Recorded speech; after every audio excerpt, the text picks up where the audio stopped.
بسم اللہ الرحمن الرحیم۔ ناظرین محترم، سوال کیا جاتا ہے کہ بارش کا پانی جو ہے، جب بارش ہوتی ہے تو راستے سے گزرتے ہوئے، گلی سے گزرتے ہوئے وہ بارش کا پانی چھینٹیں کپڑوں پہ لگ جاتی ہیں، جسم پہ لگ جاتی ہیں، اور پھر کبھی کبھار کیچڑ جو ہے وہ بھی جسم پر لگ جاتا ہے، اور راستے سے انسان گزر رہا ہوتا ہے، کوئی موٹر سائیکل والا وہاں سے گزرتا ہے یا گاڑی والا گزرتا ہے، تو اس کے گزرنے کی وجہ سے اگر جسم پر کوئی چھینٹیں وغیرہ پڑ جاتی ہیں، کیچڑ لگ جاتا ہے، تو کیا ایسا کپڑا جس پر کیچڑ لگا ہو یا پانی کی چھینٹیں ہوں تو اس سے نماز ہو جائے گی یا نماز نہیں ہوتی؟ تو ناظرین محترم، ایک چیز جو ہے اس کو ذہن میں رکھنا چاہیے، جب تک سڑک یا گلی یا کسی بھی ایسی جگہ پر کوئی کیچڑ ہو، پانی ہو، اور اس کے بارے میں آپ کو یہ علم نہ ہو کہ وہ ناپاک ہے، اور اس کے بارے میں آپ کو علم بھی نہ ہو کہ یہ ناپاک ہے، شک کی بنیاد پر بھی آپ اس کو ناپاک نہیں کہہ سکتے، بلکہ ایسا پانی یا کیچڑ وغیرہ جو ہوتا ہے وہ پاک ہوتا ہے۔ اگر وہ کیچڑ بدن پہ لگ جاتا ہے، کپڑوں پہ لگ جاتا ہے، تو اس سے بدن اور کپڑے ناپاک نہیں ہوتے،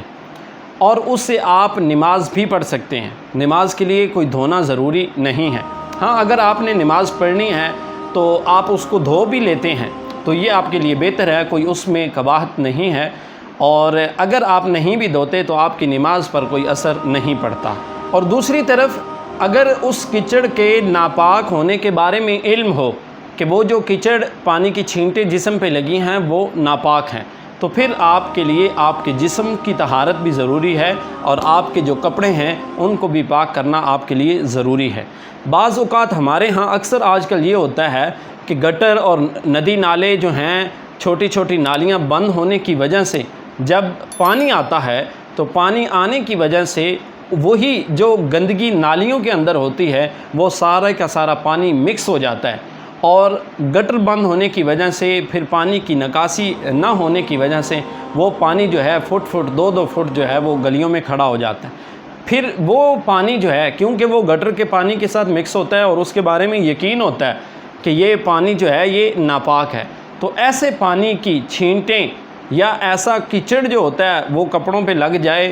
تو اس کے لیے آپ کو نماز پڑھنا جب ہوتی ہے تو کپڑوں کو بھی پاک کرنا ضروری ہے، اور آپ کے بدن کو بھی پاک کرنا ضروری ہے۔ اور اس کے علاوہ جو ایک چیز آپ نے یہ بھی ذہن میں رکھنی ہے کہ صرف اور صرف شک و شبہ کی بنیاد پر کہ آپ کو کسی کیچڑ یا پانی کے بارے میں شک تھا کہ یہ ناپاک تھا، آپ اس کو ناپاک نہیں کہہ سکتے۔ پاک ہو، یقین ہو، پختہ ہو، پھر آپ اس کو کہہ سکتے ہیں کہ یہ ناپاک ہے، کیچڑ ناپاک ہے، پانی جو ہے وہ ناپاک ہے۔ شک کی بنیاد پر آپ نہیں کہہ سکتے۔ علامہ ابو بکر کاسانی علیہ الرحمہ فرماتے ہیں کہ شک کی بنیاد پر کوئی بھی چیز جو ہے وہ نجس نہیں ہو سکتی۔ ایسی جگہ جہاں پر نہ تو کوئی گٹر ہوتے ہیں، کھلا میدان ہے، وہاں پر آپ کو یقین ہے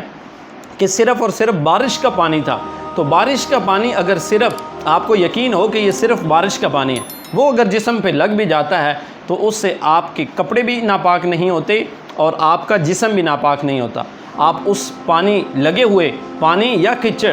جو آپ کو یقین ہے کہ یہ بارش کا ہی ہے اور پاک ہے، آپ اس کے ساتھ نماز پڑھ سکتے ہیں، اس کے اندر کوئی حرج نہیں ہے۔